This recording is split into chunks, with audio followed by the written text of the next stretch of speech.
Welcome to our first live update in our 200th anniversary year. This time next week, at exactly this time next week in fact, representatives from right across the RNLI, from every part of what we do, will be coming together to celebrate our 200th anniversary in Westminster Abbey. We'll be joined by our President, His Royal Highness the Duke of Kent, and a number of special guests, but the Abbey will be filled with volunteers, supporters, donors, staff, all sorts of people from right across the RNLI to celebrate that great day.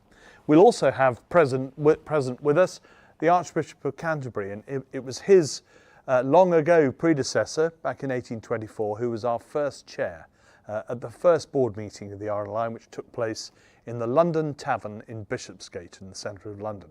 So a very special day indeed, and we hope that many of you will watch the live stream of this service. I hope that you will get together to do that. The link for that live stream, which will remain up until the 18th of March, will be provided to you in the course of this week. Please do get together to watch what will be a very special event.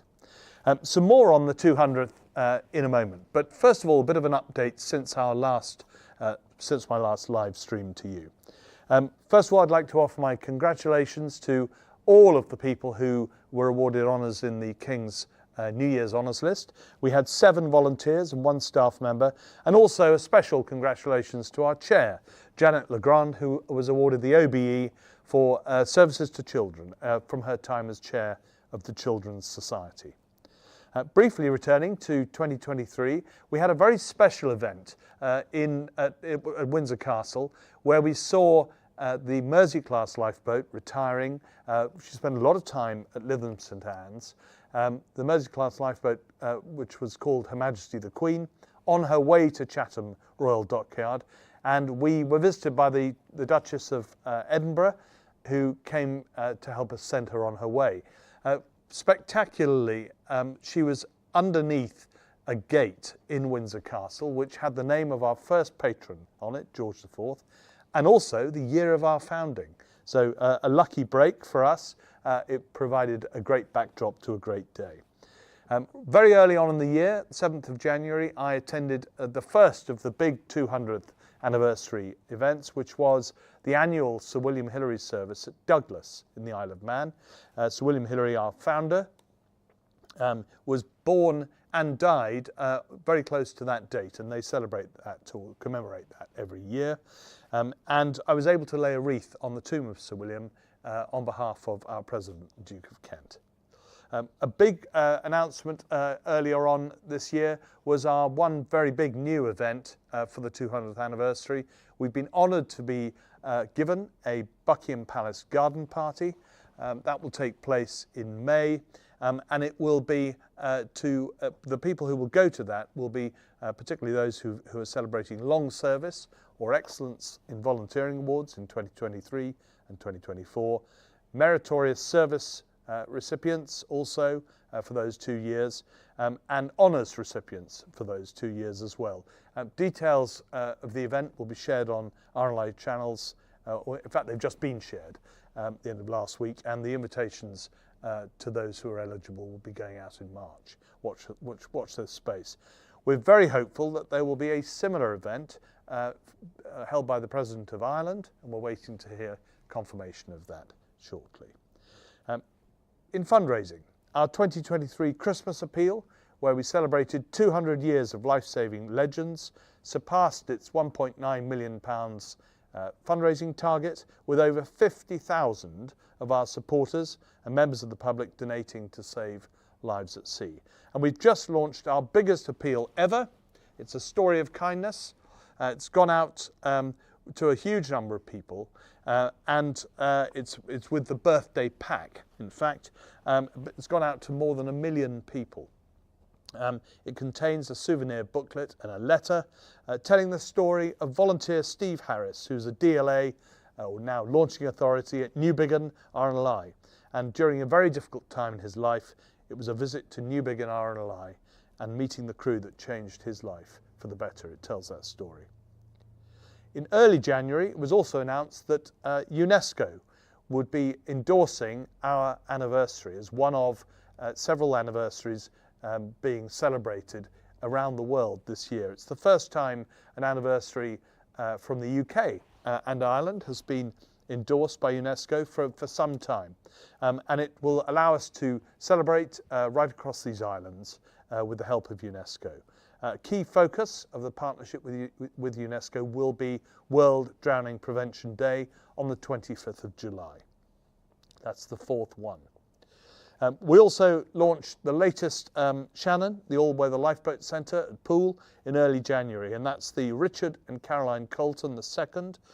That's what she'll be known as, and she's on her way to Barry Dock in the Vale of Glamorgan, and we were really pleased to have some members of the crew and the station community with us to celebrate the bell ringing ceremony as she came out of the factory earlier on this year.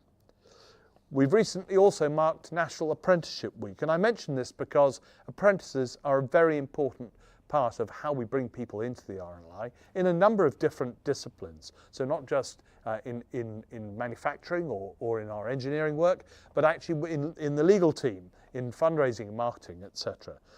We're very keen on our apprentice programme. It's been recognised and had awards in the past, and we were able to celebrate that this year with a visit from the Maritime Minister, who was also able to go out on Barry Dock's lifeboat. So good. He's from that part of the world, the Gower.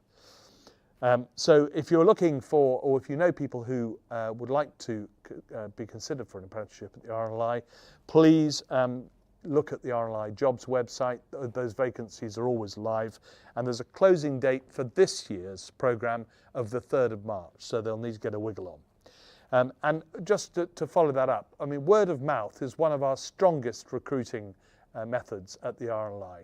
Very often you know people who would be good within this fantastic institution. And we have a need now for face-to-face fundraisers. The team was extraordinarily successful last year. 28,000 people were signed up as members of the RNLI by the face-to-face team last year. We're also looking for lifeguards for this season and apprentices, as I've just mentioned. And staying on people-related matters, we've just recently strengthened our regional people teams.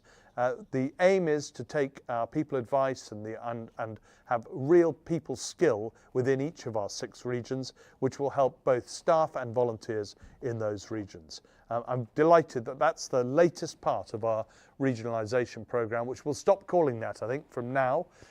It's the job's mainly done. We've got a bit to do yet, but we'll carry on developing the services that we provide to all of you in region in the future. Part of that, part of the training side also has just really come to fruition over the course of the last few weeks. Our operational competency framework is now out there. We have, I think the rollout is out to more than now 60% of stations. It's received really strongly positive reviews. We've actually been measuring that. We've been giving people the opportunity to give us marks out of 5 stars. The current rating is 4.8, which would make us a pretty good Uber driver in London. So well done, the team that have been doing that work. Over 95% of the respondents have said they feel ready to move forward with the OCF framework, which is a great result. I'm personally delighted about that. It'll make volunteers' time better used. You'll see a simpler progression as you work through plans to develop your skills in lifeboating, and we'll be moving on to lifeguarding shortly. So turning to water safety, the RNLI's Floating Could Save Your Life film has made it as a finalist in the Charity Film Awards. The closing date's the 12th of March. Smiley Charity Film Awards share some of the most powerful and emotive charity stories of the year. That's what it says here. Please vote for the RNLI's in-house film and image team who produced the powerful video. We'll put links out so you can do that. It's all about voting for them, and we'd love them to win that award. So, as you can see, there's been an awful lot going on over the past 3 months, and we have a very, very exciting year ahead. But a plea from me: stay focused on the 2024 plan as well. It's absolutely critical that we maintain our ability to save lives and focus on our core purpose in this year of all years. We also need to continue to protect the RNLI by really addressing critical risks. I'm wanting to reduce costs as we work through this year and also maximising our income. And I'd love all of us to just be supportive to each other, volunteers and staff. It's vitally important that we don't deviate from those priorities as we get through this extremely important year. So, looking ahead. In addition to Westminster and our birthday next week, we'll be celebrating International Women's Day and hosting the first ever Women in SAR conference in Poole on the 7th and 8th of March. A very important event, bringing together about 60 delegates from around the RNLI, chaired by our chair, Janet Legrand, and I'm hoping that that will really begin to reinforce our desire to bring more women into frontline roles within the RNLI. Next weekend there will also be a service of Thanksgiving at Glasgow Cathedral, and there are services through the year planned at Kirkwall, York, Llandaff, the Isle of Wight and many other locations, including Sherborne Abbey coming up shortly too. Douglas, where I was earlier in the year, will be granted city status on the 20th of March, and I'm travelling to the Isle of Man to celebrate that great event with our many volunteers, friends and partners on the island. There are too many other events to mention, but please keep an eye on the website. Try and find something near you to do. I've been travelling around seeing lifeboat stations, lifeguards and fundraising branches over the course of the last few weeks. Almost everyone's got a great programme of events through the coming year, and it's massively exciting to see all of that. Enjoy it. It's our birthday. Please enjoy it. And one last thing to mention is the Poole Lifeboat Festival, which is on the 18th and 19th of May. The whole of the Poole campus will be opened up. We hope to have around 60 vintage lifeboats and many visitors from overseas here as well. It'll be a very, very special weekend, one to bring the family for as well. Some other just things to remind you of in relation to the 200th. So we have there's a sort of must-have guide to what's happening through the year, and there's also a film which you can find on the website to give you more information, as I've just mentioned. A few notable things though. The Royal Mint announced our very own 50p piece, commemorative 50p coin. That comes out in a multitude of different metals and things. Some limited edition issues as well. I must admit that I bought my family the £21 version, which is the 50p piece, as it would be in circulation. You might be amused and maybe amazed to know that the £5,300 version, the 75 limited edition gold-proof coins, were sold out, I think, within 2 hours of them being launched. There's something for everyone there.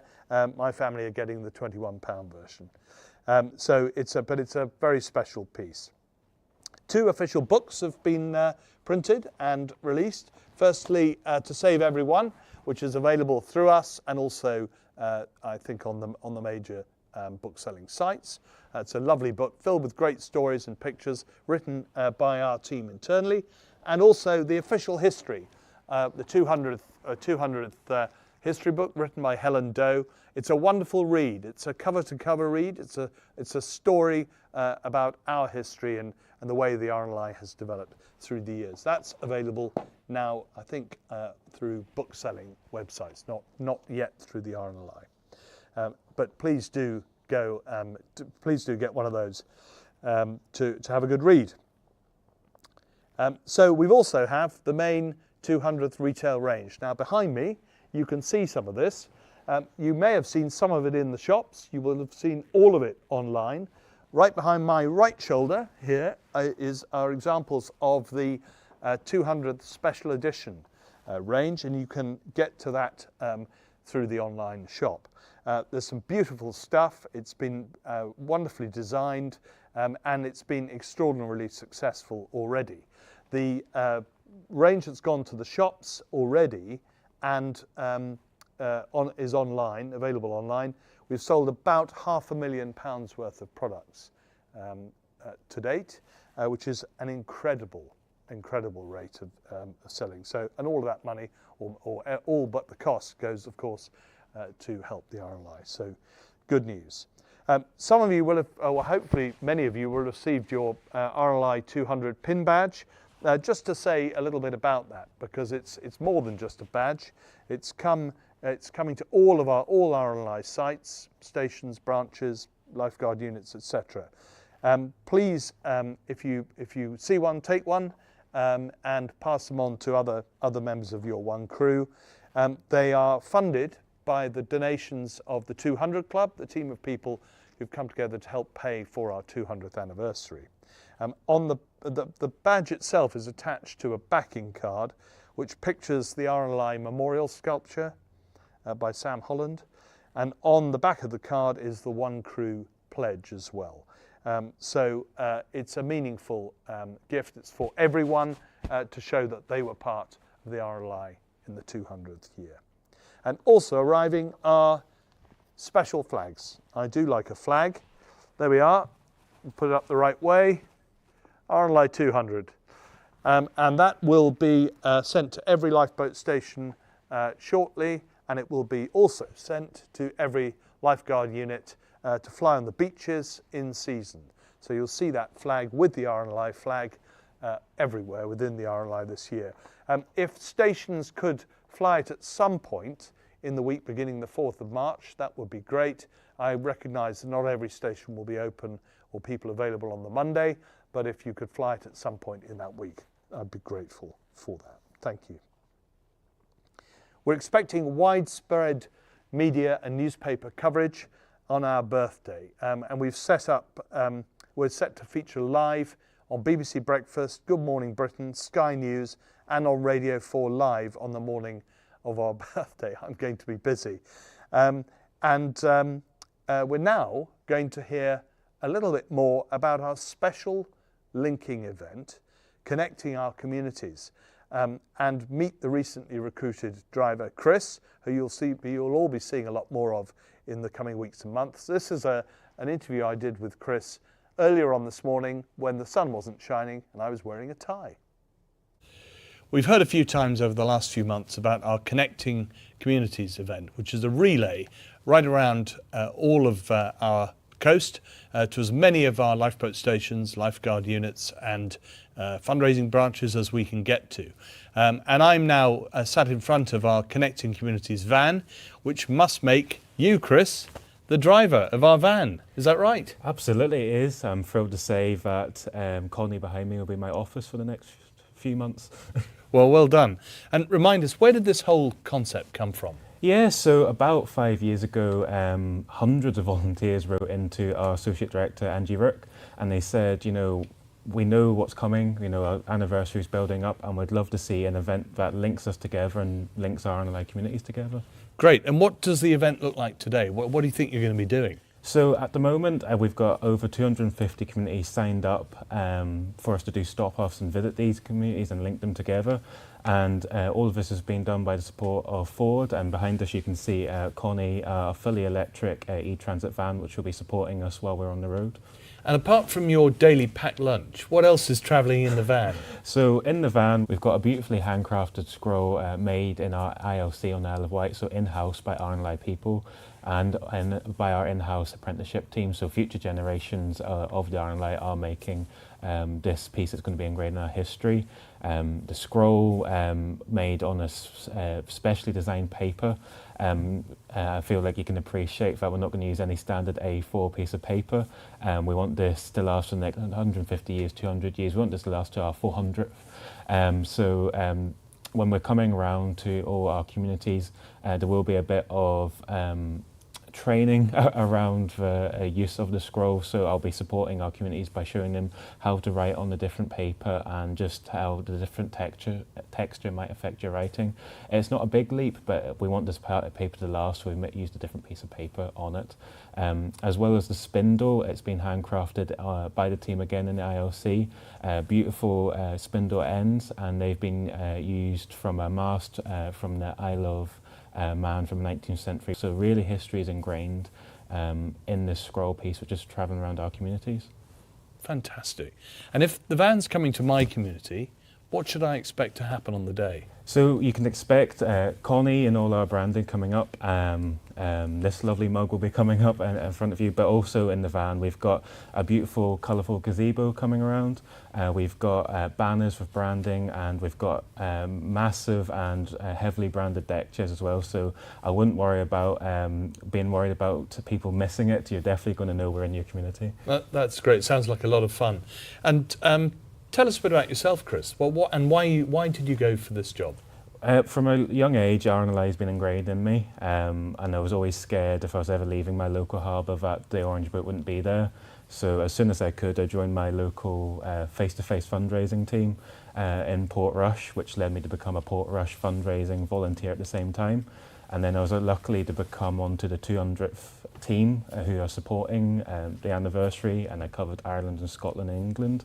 But I was really lucky as well. That was an apprenticeship, so I was able to add to my skills and while working. But that was the real driver. I'm passionate about the charity, and I sound like a broken record when I talk about it, but I'm always say to people I'd always be scared if I'd ever left that harbour and the orange boat wasn't there. So I'm always wanting to work so I can make sure that boat's there for other people, including myself. Very good. That sounds like a pretty good reason. This is the first time we've ever done an event like this, the RNLI, so a little bit nervous. Yep. What are you most nervous about? Connie is a fully electric e-transit van, and we all know electric vehicles are really new technology, and I think that's something just to be aware of. Ford are being an amazing partner with us and supporting us with charging networks and how we're going to work on the road. But I'm lucky to say I've owned and driven an electric vehicle, but they all have quirks. Yeah. And it'll definitely be mindful when I'm on the road, but with a great team behind us, we'll be able to manage it and work across the whole UK and Ireland in it. Well, I know everyone will be wishing you luck. Where can people keep in touch with the event as you go round? So the simple page is go to our RNLI 200th page. It's open to the public and all our volunteers, and anyone can access it at all. And also I'll be taking tons and tons of photos on the road, so keep up on our social medias, our in-house social media such as Viva Engage, and also the RNLI volunteer page. But also if you ever see the van, there's a QR code on it which people can scan, and they can also be taken straight to our page to track the vehicle and all our stops and journeys. Well, very best of luck, Chris, and I look forward to seeing you on the 4th of March at Westminster Abbey, where you start your great journey. Thank you very much. And we're now going to go back to the studio, as they say, to talk to Ross McLeod about the rescue game. Well, Ross, welcome. Thank you. We're launching a Storm Force rescue game right now. Why are we doing it in our 200th year? Well, what better time than our 200th year to try and inspire that next generation of RNLI supporters? Within the game, it talks about the fact that we're a charity and we're here to save lives at sea and save everyone. And it's also a great opportunity to inspire potentially future fundraisers and future lifesavers for the charity itself. So perfect timing. There'll be lots of coverage as you've just said. So hopefully the RNLI is going to be front of mind, and a really good opportunity to help educate the next generation, both in terms of who the RNLI are and how to keep themselves safe in future. Sounds good. Tell me a bit about the game. So the game itself, you get to choose from one of the Storm Force crew as to one of the characters that you're going to be, and then you get a chance to use some of the RNLI kit. So for the children and adults alike that are going to be playing the game, you get a chance to use a lifeguard rescue board, one of our RWCs, which is a jet ski, our inshore and our all-weather boat as well. And you're put in scenarios where you have to make rescues, so it's a great opportunity for us to educate the children about different dangers, so things like why you should swim at a lifeguarded beach between the red and yellow flags, the dangers of offshore winds, and then also what to do in an emergency. So all the things you would expect around calling 999 in an emergency, but also our life-saving advice around Float to Live, which we know has helped save lots of lives the last few years, including a few young people such as Ravi, who saw the message on saving lives at sea. So it's an opportunity to get these messages into the hands of young people and actually get them hopefully safe for the future and knowing who we are as an organisation. And where can people find the game? So you can find the game in all the usual places you download, both on Apple and Google, so it's going through the review process at the moment. So it's free to download, and it should also be at some of the RNLI 200 events around the country and potentially at a few lifeboat stations at the visit centres as well. So lots of opportunities for people to get involved. And can people as old as me play? Can anyone play? Anyone can play, Mark. I mean, I think the sweet spot is definitely young people, so sort of that 5 to 12-year-old age. But anyone can have a go, and we got a sneak peek before Christmas at one of our water safety team meetings. I can tell you there was some of the team that were very engaged for a few minutes playing this game, and they certainly fall outside of that 5 to 12-year-old audience. Great. Well, thank you for that. You might be interested to know that last week I received an email from a supporter who thought it would be a great idea that we created a game around all of our activities for kids, and she thought we should think about doing it. So it gave me great pleasure to write back and say that we thought our idea was such a good one. We'd spent the night doing it, and we then sent her a link. But I know it's taken a long time to do this. It's taken a huge amount of work, but it's now come to fruition, and well done to you and the team. It has been made possible by some generous funding from the RNLI 200 Club, and a couple of the members of the creative service team, Rory Stamp and John Jones, have been pivotal in developing this, and it's going to be available very soon. So our ask to everyone watching this today is to get it into the hands of young people best you can. So whether it's your own children, friends and family, through local schools, scout groups, football teams, whatever it is, this is our chance, this is our Blue Peter moment to try and get the RNLI into the hands of young people, and gamification is a really good way of doing that. So great. Talk about it, get people playing it, and have a go yourself. Brilliant. Thank you, Ross. Thank you. One of the key moments for 2024 is the One Moment, One Crew event at 1824 on the 1st of August 2024. And we recently caught up with two Exmouth lifeguards, Rachel and Toby, on Life on Beach Patrol and their plans to mark this special event. Yeah, I'm Rachel.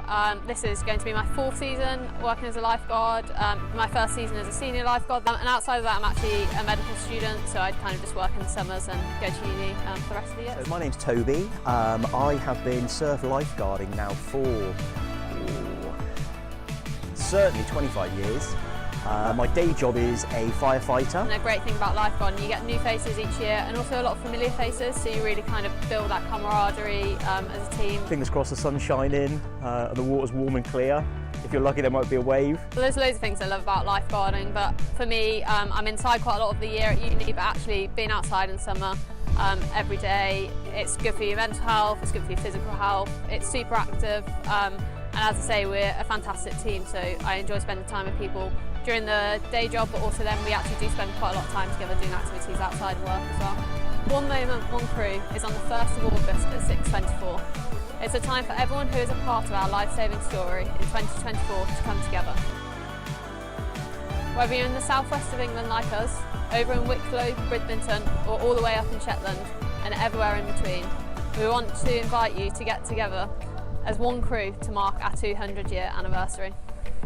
So on the 1st of August 2024 at 6:24 p.m, we, like all the other 200 beaches in the UK, will just be wrapping up for the day. In 24 minutes after we finish, we could still be rescuing people, packing up our kit, or getting ready to go home. But no matter what, we're still going to make sure that we get together as a team and celebrate the One Moment, One Crew.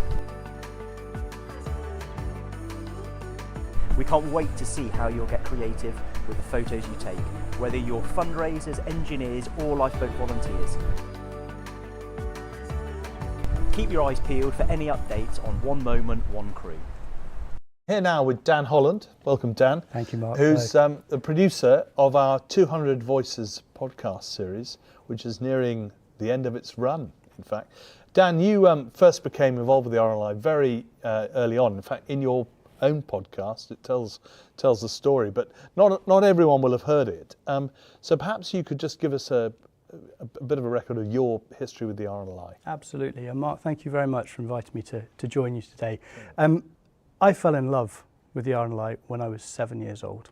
I was on, people who know Flamborough Lifeboat Station, the old lifeboat station at North Landing there. I was on that beach, that shingle beach, with my brothers and my mother, and I saw the lifeboat being launched down the big slipway and being dragged out across over the shingle through the waves as she went. And there was something there in that moment that got into me. And I looked to my mother and I said, one day I want to do that. Many years later, I was very lucky enough to have a bit of stability in my job and where I was working and living in Inverness. And I walked into Keswick Lifeboat Station. This little thing had been niggling in me for years. How do I volunteer? I walked into Keswick Lifeboat Station and said, "Hello guys and girls, I'm Dan, can I volunteer?" And that started 14 years of my life, which I can put my hand on my heart and say were some of the best 14 years of my life, in terms of friendships made, skills gained, life experiences. I worked my way up from a volunteer crew on the ILB to becoming an ILB helm. I spent some time on the flood rescue team in Scotland, and for about 10 years I was LPO at the station as well. And I think that's where the RNLI storytelling bug really drilled deep into me, is when I took on that role. So one of the inside team, I think we can safely say that. But aside from the RNLI, you've had a pretty amazing career in radio and with the BBC. Perhaps give us a bit of an idea of what you've been doing. I've been very, very fortunate. Like every RNLI volunteer, we all come from very, very different backgrounds. And my background was a media professional, initially working for the BBC, doing radio production in Scotland. I worked across a variety of live and pre-recorded programmes, outside broadcasts, covering all sorts of subjects. And in 2020, I left the BBC, along with a colleague who I was working with alongside at the time, and we set up Adventurous Audio.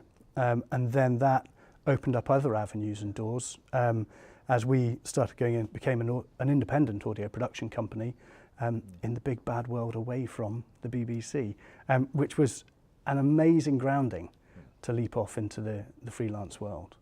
And you mentioned your 14 years volunteering at Keswick. Our crews are often called away at inconvenient moments to go and do their work.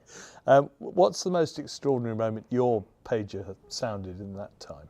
I think I've had all the usual supermarkets, restaurants, birthday parties. The night before I got married, my wife had gone off with her family and had a meal. I was having a meal with my family. We'd got home.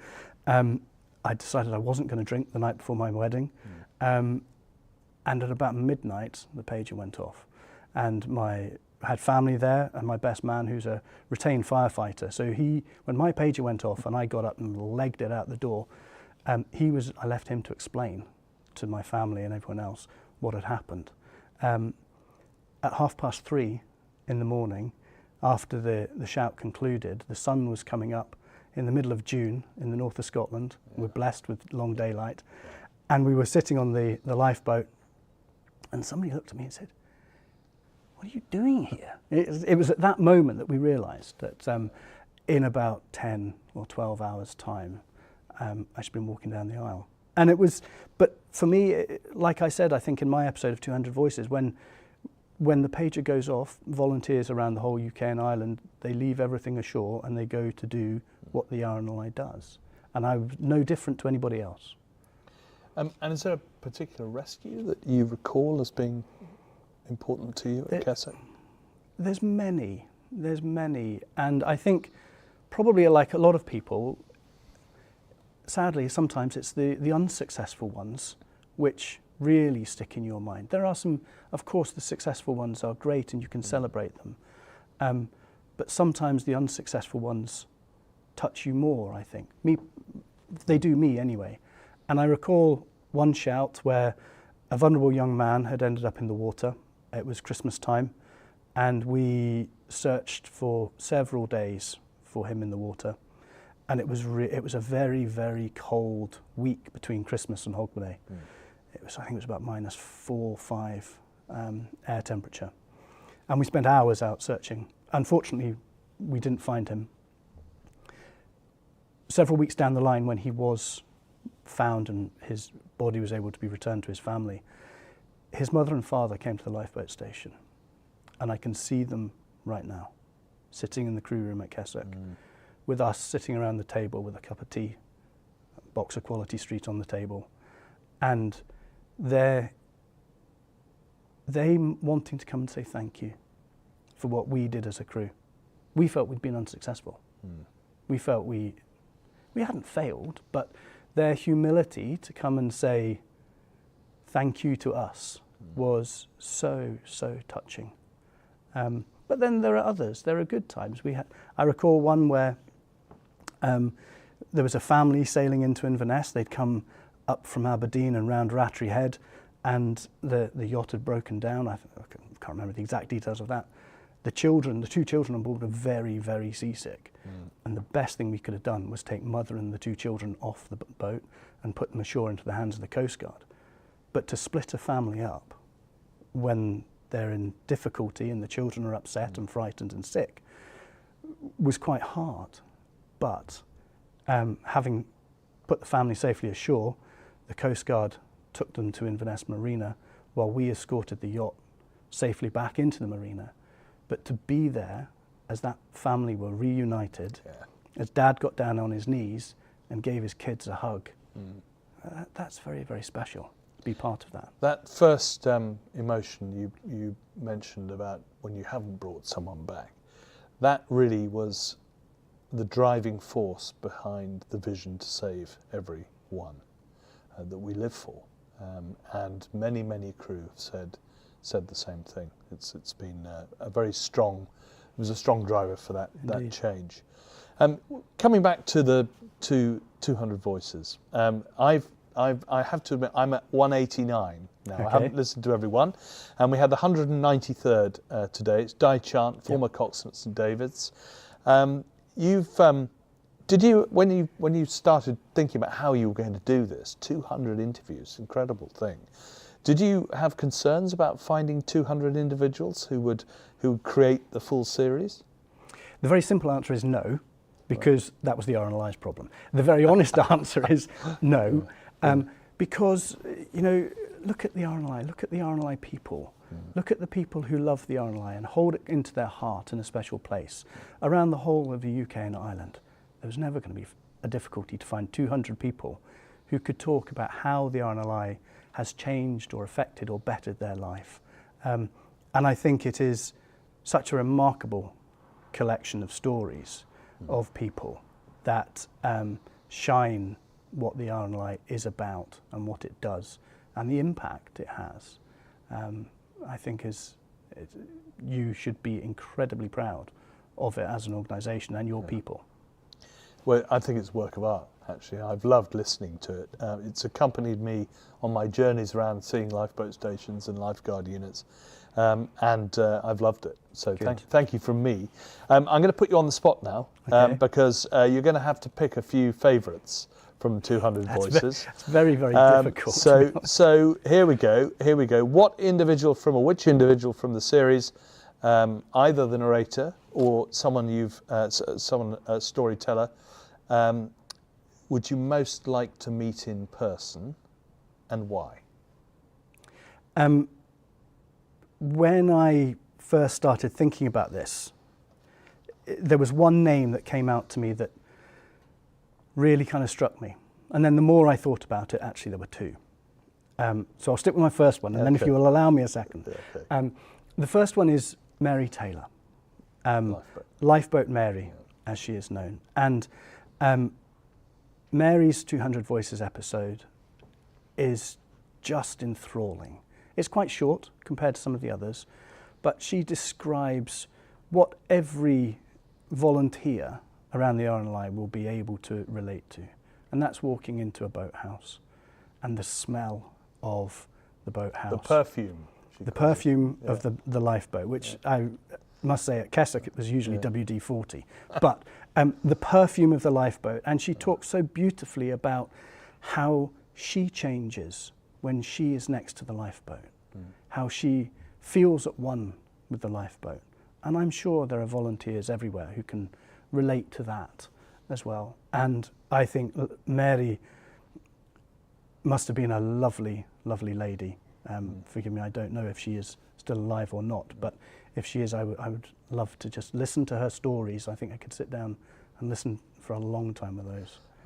That's nice. You don't get the second one. I'm going to move on to many of the podcasts feature people who've been rescued, and they tell the story of how the RNLI has saved them and the lives they've then gone on to lead. Yeah, very powerful. Is there a particular favourite amongst those? Favourite is a very difficult word to choose. That's a bit like choosing your favourite child when it comes to this. I think one of the most impactful for me was Niels Forstervet. Niels was the electrician on the Bonita, which was rescued by St. Peter Port. And the crew were rescued by St. Peter Port lifeboat, for which the coxswain Michael Scales was awarded a gold medal. And other crew of the Bonita were already in the RNLI archives. And then someone discovered Niels' story, I think somewhere on a Facebook group. And they sent me the details, and I sat down with Niels. He was over in Norway, and we talked through, and he described the shout, the whole day, in fact, of what happened to the Bonita, of what happened to him, what happened to the rest of his crew, and how Michael Scales and his crew from St. Peter Port rescued them. He went through the ups and the downs of the day, the moments when he was getting thrown around on the deck of this ship. Other crew had fallen down through the hatches. And he was clinging onto a railing, and he said, I just want this to end. And he thought, do I let go and let myself slide into the sea? And he said no. And he stayed there. And he told this story in such detail that, and at the end of it all, he said, I went on, I've had 2 sons. I've lived a happy life, and I've had 2 grandsons, and I'm very, very proud of them. And that, to me, was just a moment of being able to hear someone tell that story and have the confidence to tell that story to a stranger, to trust in me to be able to tell that story. And the story goes on because the Sir William Arnold lifeboat is been being restored. Yeah. He's been able to go and see the lifeboat, lie on the deck in the survivor's cabin that he lay on. And those sort of things don't come around very often. Sounds like it would make a good film. It's Hollywood all over, isn't it? Because you've got the drama, you've got the characters, you've got the crew stories. It is Hollywood. Well, I had a great honour and privilege of meeting Michael Bones Scales. He's sadly no longer with us, as you all know, but great man. It was a great privilege, actually, to then go off and listen to and edit Michael's contribution to 200 Voices, which was published posthumously, with a story from the archive, and to hear the other side of the story of the Bonita was very, very powerful. Now, my podcast, everyone who's watching this, I hope, will sympathise. No one likes hearing their own voice. My podcast will be broadcast on the 4th of March. It will be the last of the series. What question would you like to ask me? Hopefully we've recorded it, because it is already recorded. But what question would you like to ask me? I have heard 199 of these so far. Right. Yours is the one I have not heard. Okay. I've been lucky enough to interview you before, Mark, and I've heard you being interviewed under fire as well, and you are a media professional. There is a big, thick exoskeleton around you. And if I were speaking to you for 200 Voices, I would be trying to find the chink in that armour, to find out where does it tap into the emotions. Because many of these stories in 200 Voices are about the emotion of them. And I think what I would ask you, I know you have a 2-year-old grandson, if I'm unable to bring him into it. If you were standing on the shore back at Salcombe with your grandson, thinking about your time as volunteering and your time here in Poole, how would you describe what the RNLI means to you, to your grandson? Because I think when we speak to children, we speak very differently. What a great question. I think children are very taken with visual image, and they'll see. So Mike Cameron, his name is. He would see the orange and blue lifeboat. He would see the thrill of going through the waves, and because he's my son, he'll be on the sea before he knows it. My grandson, he'll be on the sea before he knows it. I think what I would want to say to him, he'd need to be a little bit older for. But I think it's really, for me, it's about being the baton holder in a long relay race that has involved courage, innovation, generosity, people's lives being lost, hundreds of thousands of lives saved, and that being interwoven with everything that goes on in Ireland and the UK, and being part of communities right around the coast. And for me, it is an emotional connection. I feel, and I always did feel, very drawn to it in my own hometown, Salcombe. But I've been to almost every lifeboat station around the coast. I will have been to every lifeboat station before I stand down. And I've seen extraordinary generosity of spirit right around the coast of the UK and Ireland. And I need to try to explain that to him, and why it's important to our little villages, ports, towns around the coast, why lifeboating and lifeguarding too is an important part of what they do for their communities. I'll try and explain that. He'll need to be probably 7 or 8 before we get most of that. It's about human values, though, isn't it? It is. And I think that's what shines through in 200 Voices. Thanks, Dan. Thank you, Mark. So before we go on to the Q&A, we're now going to just play a few snippets from the podcast series, which I highly recommend to you. It's a great way of making the miles pass. I just by accident or incident found that website, and I said, oh my God, this is my lifeboat. That's the one that changed my life that night. My name is Nils Fostvedt. I'm the former electrician on the Bonita that sank on the 13th of December 1981. The first 25 years after Bonita sank, I didn't talk about it. It's not until you see the daunting sight of a ship laying on its side, knowing the amount of people that have to be rescued and the precarious position they were in, then you have a thought, well, how am I going to get these off safely? On the news of receiving a gold medal and the crew getting a bronze medal, I mean, it was a recognition for the rescue. We don't go out there to get a medal, we go out there to rescue lives. You get that same thrill every time she hits the water when the engine starts. There's an atmosphere, you know, you just get that thrill. And you open the door down the boathouse and you go in and she's got a perfume with her. It's a special smell she's got with her, and you can only get it down that boathouse. We always call it her perfume. So I'd love to have that made up in the perfume. It would be lovely.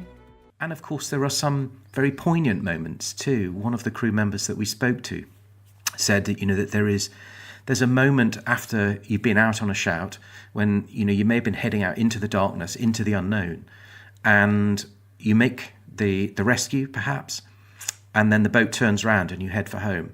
And he spoke very eloquently about the importance of light and seeing the light of land, seeing the light of harbour, and the significance of that in terms of the way in which that it's almost a sort of comfort blanket coming back in. You know that it's a job well done, and you know that you're safe on your return. Well, I hope you enjoyed those snippets from 200 Voices. As is traditional, I'm now here with Katie, who's going to put your questions to me for, I think, a bit short. I'm off the hook. It's only 10 minutes or so this time. But Katie, what have you got for me? So first of all, I failed a little bit in my notes for your session. And I was wondering if you could just tell people a little bit about how the stations and the lifeguard centres are going to be able to get a hold of one crew.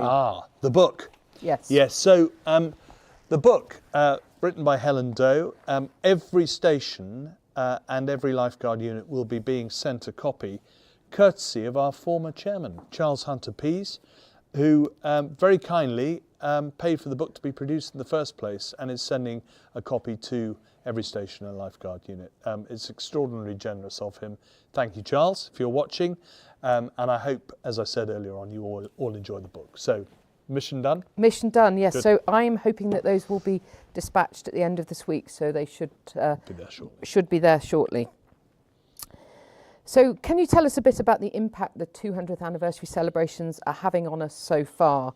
Have you seen an increase in awareness and support for the RNLI? I think it's, we always receive a lot of attention, media and social media, etc., on a whole range of subjects, as we all know. I've seen a real uptick in very positive stories about things that are going on in particular communities, but also stories from the past. And almost every lifeboat station has got an extraordinary history. A lot of our lifeguard clubs, or the clubs, surf lifesaving clubs that form behind them, and our lifeguard teams have great stories. And I think one of the wonderful things about this anniversary year is that those stories are being told more. And they bring to life the 200 years of history, and they also point to the future too. So I think I'm already seeing impact, and I'm hoping for a great year. Great. I'm just going to put out a bit of a plea on those online to send some questions in. I have a few on standby here, but please do send the questions in if you have any for Mark. What are you most looking forward to? Obviously, you've got 4 months left in role. What are you most looking forward to in the 4 months of our 200th?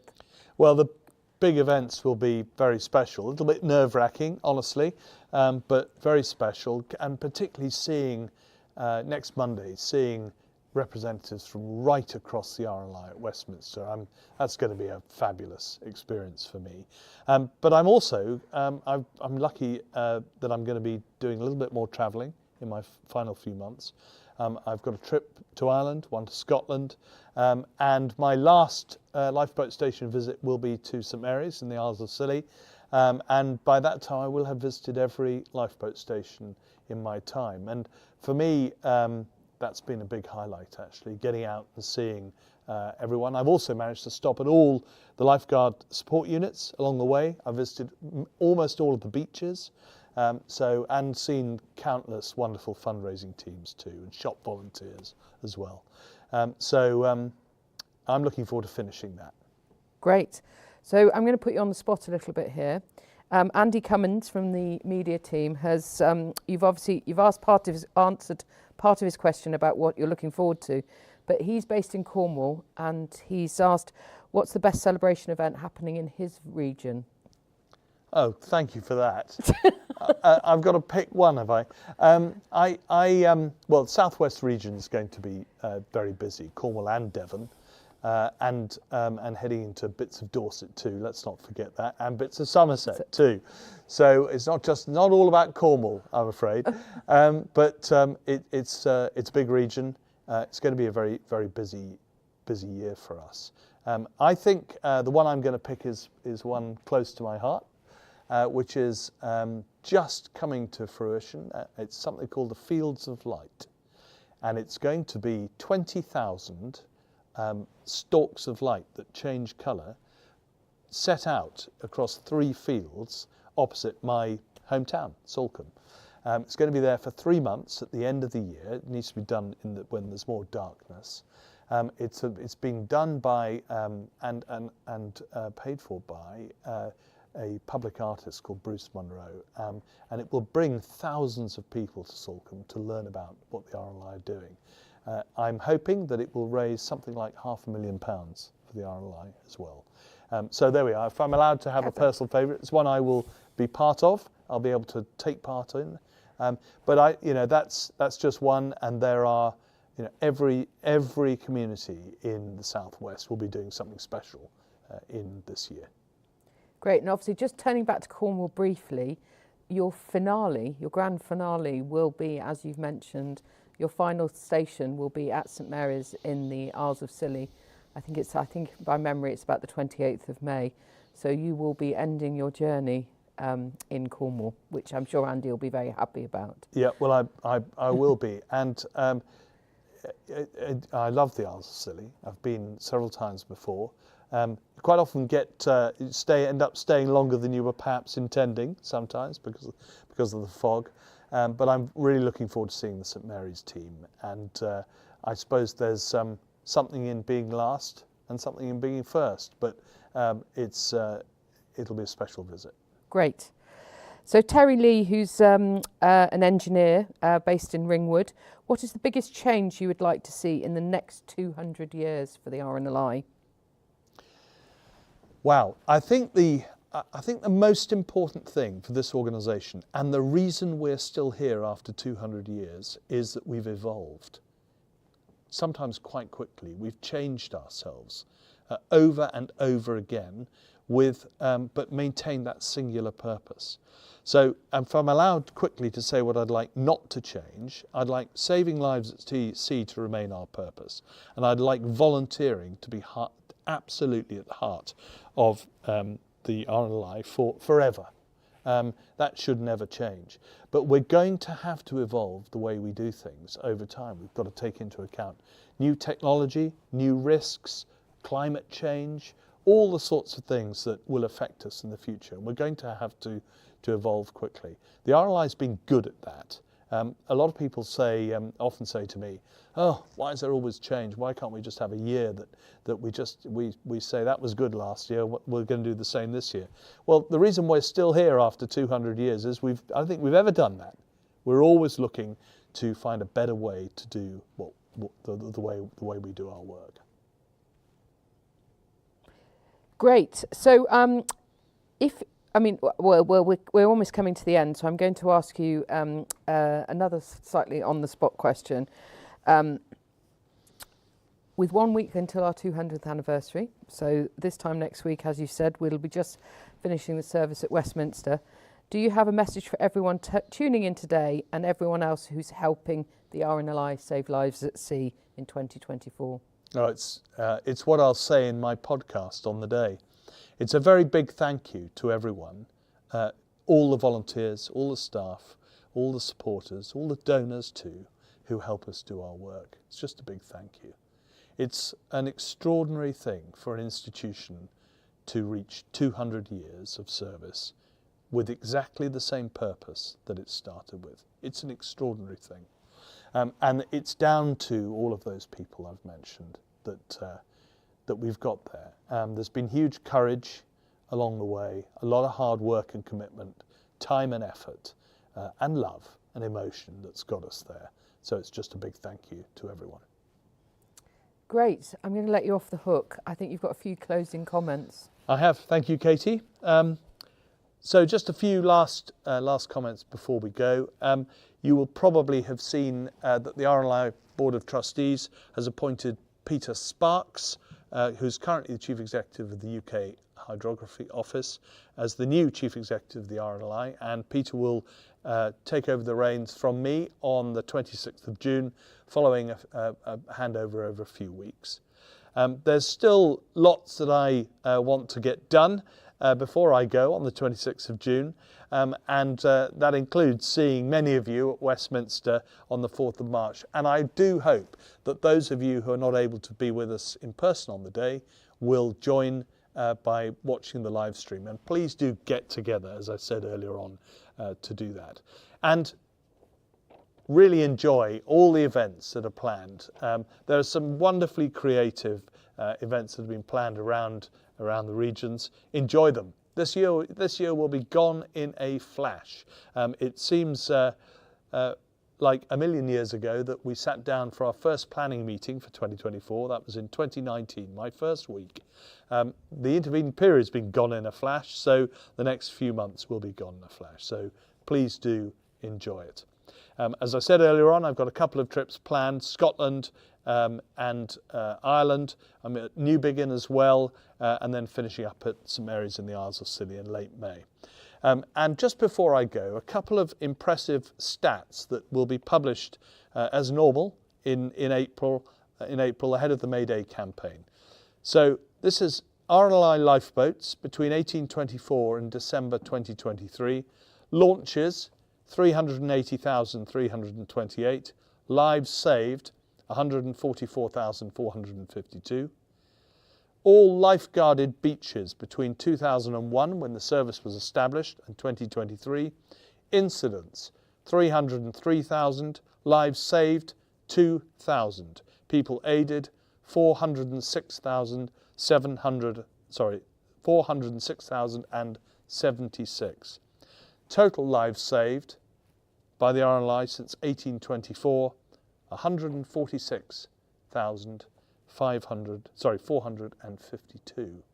And just think of all of the families and friends of all of those people who went on to have better lives as a result of the RNLI's work. Thank you for everything you're doing and you continue to do for the RNLI. And I'm now going to leave you with a very special video, 200 years in 200 seconds. Thank you.